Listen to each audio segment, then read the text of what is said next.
Welcome to my channel. हमारे new blog में आप सभी का स्वागत है। चलिए आज मैं आप लोग को बता दूं कि ट्रेंडिंग स्टार खेसारी लाल यादव का कमर छतरी वाला सॉन्ग आ चुका है। और चलिए आज मैं वो सॉन्ग का आप लोग को थोड़ा सा वीडियो क्लिप आप लोग को दिखाता हूं। आशा है कि आप लोग को बहुत अच्छे लगेंगे। चलिए दिखाते हैं।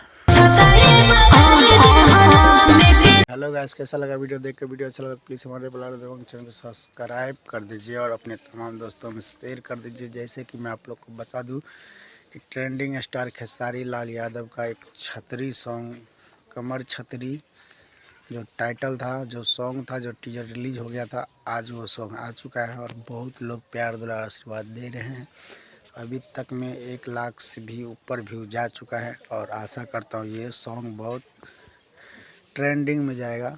और आप जो भी भाई ट्रेंडिंग स्टार खेसारी लाल यादव का गाना सुनना पसंद करते हैं तो प्लीज़ ये वीडियो को शेयर और सब्सक्राइब हमारे चैनल को और प्यारा सा कमेंट करना ना भूलिएगा, क्योंकि हमारे चैनल पर ऐसे ही भोजपुरी का सबसे पहले वीडियो लीक होता है तो सबसे पहले हमारे वीडियो पर बताया जाता है। और आप लोग देख के प्यार दुलार आशीर्वाद दीजिए जिस तरह से गाना का सपोर्ट कर रहे हैं। और मैं बता दूं बिहार में बहुत ठंडी है और मैं बाइक कैमरा से आप लोग को दिखाता हूँ। कुएं सब भरा हुआ है, कुछ नहीं दिख रहा है। चलिए दिखाते हैं। देख सकते पेड़ के बाद कुछ दिख ही नहीं रहा है। और चलिए मिलते हैं आप लोग से नेक्स्ट वीडियो में। तो जय श्री राम, जय हिंद और जय भारत।